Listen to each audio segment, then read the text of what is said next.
Bienvenue sur Exploratrice de rêves lucide. Alors aujourd'hui je vais te parler de la technique mémé pour stabiliser ton rêve lucide. Qu'est-ce que c'est que cette technique? Alors j'ai découvert ça dans le livre que je suis en train de lire actuellement, Le rêve lucide de Robert Waggoner. Et en fait c'est le meilleur livre que j'ai lu sur les rêves lucides jusqu'à présent. Franchement il est hyper approfondi, il est vraiment super. Et dans ce livre, il reprend beaucoup d'études qui ont été faites par rapport aux rêveurs lucides. Il parle de beaucoup de personnes qui ont fait des recherches sur les rêves lucides. Et donc il donne pas mal de tips de d'autres personnes, de d'autres rêveurs lucides en dehors de ce que lui et de ses propres découvertes à lui. Et ce qui est intéressant, c'est que donc du coup, ça me permet moi aussi d'en apprendre un petit peu plus sur tout ce qui a été fait, notamment d'un point de vue scientifique au cœur de la communauté des rêveurs lucides dans le monde. Bref, la méthode mémé, c'est quoi? Alors, tout simplement, c'est l'acronyme mémé de le premier M pour moduler vos émotions, ensuite le E, élever votre niveau d'éveil, ensuite le deuxième M, ça veut dire maintenez votre concentration, et le deuxième E, pardon, c'est établissez votre intention ou votre objectif. Donc qu'est-ce que ça veut dire ça exactement? C'est une technique qui consiste par étapes, donc 4 petites étapes simples, à stabiliser ton rêve. La première, ça va consister du coup à moduler tes émotions. Donc on en a souvent parlé. Très souvent, quand tu deviens lucide en rêve, il se passe quoi? L'enthousiasme explose à l'intérieur de ton corps et tu fais littéralement exploser le rêve et tu te réveilles. Donc, ce qui est intéressant très rapidement, c'est d'apprendre à gérer ses émotions pour ne pas faire exploser le rêve. Donc là, tout simplement, moi je t'ai souvent proposé de commencer à moduler, maîtriser, gérer, tu utilises le mot que tu veux, tes émotions à travers la méditation. Donc commencer en fait ce travail-là à l'état de veille dans ta réalité ordinaire par le biais de la méditation pour que quand tu deviennes lucide en rêve, ce soit quelque chose de beaucoup plus simple pour toi de garder ton calme. Donc tu vas faire comment? Même si tu n'as pas envie de faire de méditation, quand tu vas devenir lucide en rêve, respirer par le ventre, tu vas prendre le temps. Tu vas pas te réveiller tout de suite si tu prends 2 secondes pour poser la situation et regarder autour de toi. Toucher les objets à la limite, tu peux même toucher le sol. Le but, c'est vraiment de retrouver ton calme le plus rapidement possible. Donc ça, c'est le premier M. Ensuite, le premier E, c'est élever votre niveau d'éveil. Ce qui veut dire que quand tu deviens lucide, on l'a déjà vu, il y a des niveaux de lucidité. Alors, bien sûr, en fonction des rêveurs lucides, ça va varier. Mais il y a vraiment des niveaux de lucidité. Moi, je sais que quand je fais un rêve lucide, mon niveau de lucidité va varier d'une scène à une autre, en fait. Je peux avoir des passages où j'ai une très grande lucidité et des passages où je suis en entre-deux. J'ai conscience que je suis dans un rêve, mais je me laisse quand même embarquer par le scénario du rêve. Et pas volontairement. Et donc, du coup c'est important dès que tu deviens lucide et tu as stabilisé le rêve, d'élever ton niveau de lucidité. Ça, tu peux le faire par le biais de plusieurs façons. Alors, tout simplement, tu peux faire un test de réalité, parce que faire un test de réalité, ça assoit ta lucidité, c'est-à-dire c'est une confirmation. Si tu regardes ta main et que là, à ce moment-là, ta main, elle a 6 doigts, vraiment, tu confirmes que tu es dans un rêve. Tu assois ta lucidité. Ou alors, tout simplement, ce que tu peux faire, c'est t'adresser au rêve, à ton inconscient, et lui demander plus de lucidité. À haute voix, demander plus de lucidité. Et ce qui est dingue, c'est que moi j'avais déjà utilisé plusieurs fois cette méthode et ça fonctionnait pas vraiment. Et j'ai fait un rêve lucide hier qui m'a profondément chamboulé, qui m'a même bouleversé, je dois dire. C'était bouleversant en fait. Peut-être que je te le raconterai. C'était pas bouleversant par rapport à ce qui se passait, à ce qui pouvait se passer dans le rêve, mais c'était... J'avais une telle clarté d'esprit que ça a vraiment créé une espèce de questionnement très très très profond par rapport à la nature de notre réalité. Des questions que je me suis souvent posées en vérité, hein, mais là en fait ça a été je sais pas, c'est un rêve qui m'a vraiment impacté. Pour l'instant je l'ai pas encore bien digéré, donc j'ai encore beaucoup de difficultés à en parler. Quoi qu'il en soit, pendant ce rêve lucide, je demandais au rêve plus de lucidité. Je lui demandais plus de lucidité. Et ça fonctionnait. J'ai eu une putain de lucidité sur tout le long du rêve, une clarté d'esprit qui était genre juste magique quoi. C'était incroyable. Bref, je t'en reparlerai parce que je te le raconterai sûrement. Il n'y a rien d'exceptionnel qui s'est passé dedans, mais une fois de plus, c'est plus ce que j'ai ressenti en moi et la qualité des dialogues que j'ai eu avec les personnages aussi. Ça a été hyper fou, ce que certains personnages ont pu me dire et me révéler, enfin juste dingue. Je me dis, mais comment est-ce possible? Bref, donc ça, c'est la deuxième étape dans la technique mémé pour stabiliser ton rêve. Ensuite, maintenez votre concentration.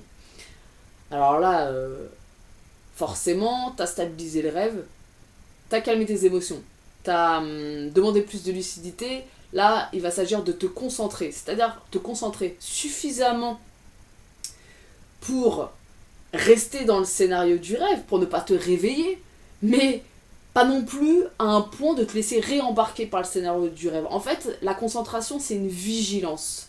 D'ailleurs, c'est pour ça que la méditation, c'est vraiment intéressant, parce qu'en méditation, on apprend à se concentrer, à porter son attention sur quelque chose. Donc là, ça va vraiment consister, avec l'entraînement, à être dans un espèce d'entre-deux. À la fois, tu es dans le scénario du rêve, mais à la fois, tu as un détachement qui te permet de garder ta lucidité par rapport à ce scénario de rêve.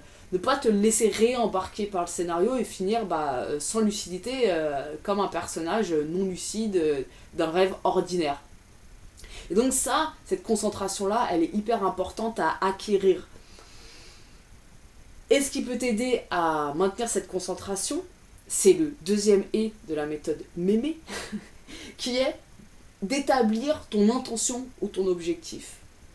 Alors forcément, on en a déjà parlé plein de fois, quand tu as une intention, l'intention dans un rêve de réaliser une expérience par exemple, ou un objectif d'aller voir une peur, de poser des questions au personnage, à ton inconscient, ou de vivre quelque chose, ou de t'amuser, peu importe, quand tu as un objectif, une intention, ça te maintient dans le rêve.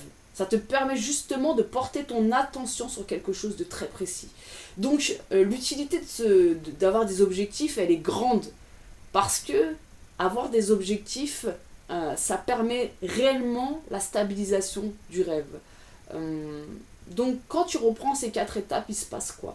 Au moment où tu deviens lucide, la première chose à faire, c'est de te calmer. Surtout si tu es un débutant. C'est-à-dire que moi, je vois maintenant, là, le rêve que j'ai fait, le rêve lucide que j'ai fait hier, je suis devenue lucide tout simplement parce que je parlais de rêve lucide avec quelqu'un. Donc je suis devenue lucide à ce moment-là.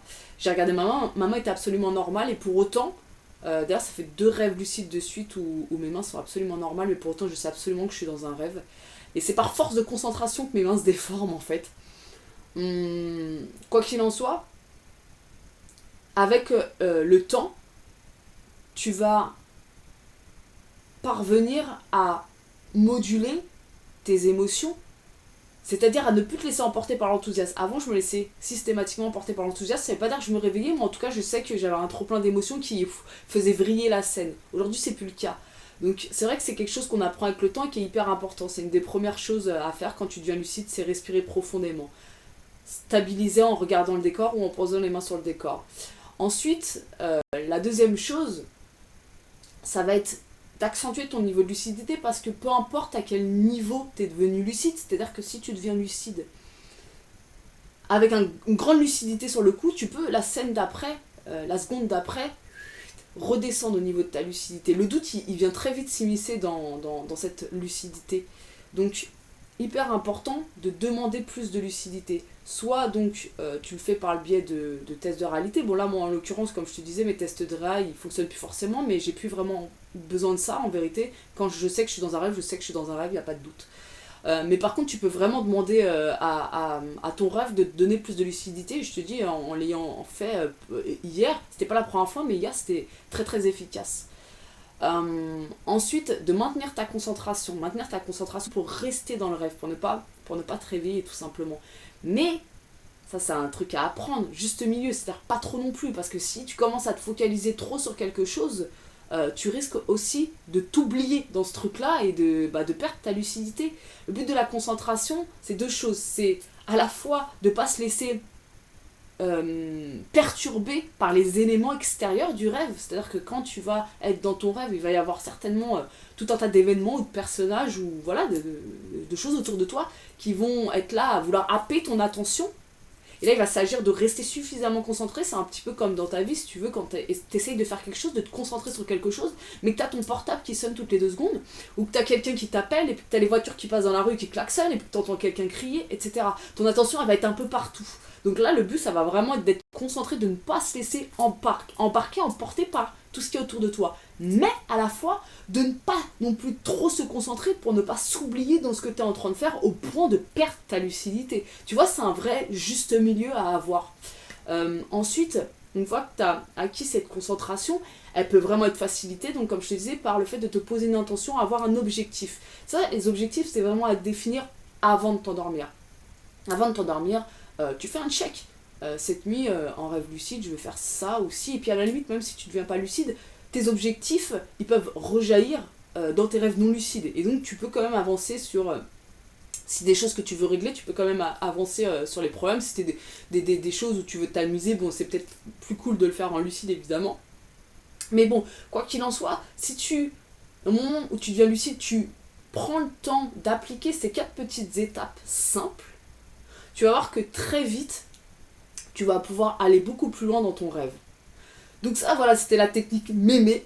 Moi, j'en avais jamais entendu parler. Maintenant, bien sûr, individuellement, les 4 petites étapes, on en a déjà parlé plein de fois, mais c'est intéressant, effectivement, de les appliquer telles qu'elles sont écrites dans le bouquin que je suis en train de lire. Donc, en tout cas, c'est un débutant, c'est clair. Donc voilà, bon, je crois que je t'ai à peu près tout dit dans cette vidéo. Je te referai donc une vidéo pour te parler, je pense, de mon rêve lucide, qui m'a un peu perturbée, comme je te l'ai dit à peu près 15 fois. Hein. Donc, quoi qu'il en soit, on se retrouve... Alors, je sais pas s'il va y avoir... Si, normalement, je pense qu'il y aura une vidéo demain. Je sais pas s'il va y avoir beaucoup de vidéos, là, dans la prochaine semaine, parce que je suis en plein déménagement. Donc, du coup, c'est un peu... j'ai un peu 1000 trucs à faire. Donc, s'il n'y a pas trop de vidéos ces prochains temps, ne t'inquiète pas, c'est normal. En tout cas, je t'invite à aller regarder... checker le premier lien en description, l'école lucide, parce que tu vas pouvoir trouver toutes les formations que je te propose dessus, et d'aller voir un petit peu, si tu as envie d'approfondir ta démarche de faire des rêves lucides, d'aller checker tout ça. Et puis bah, on se retrouve bientôt, peut-être demain ou peut-être plus tard, pour une nouvelle vidéo. Ciao!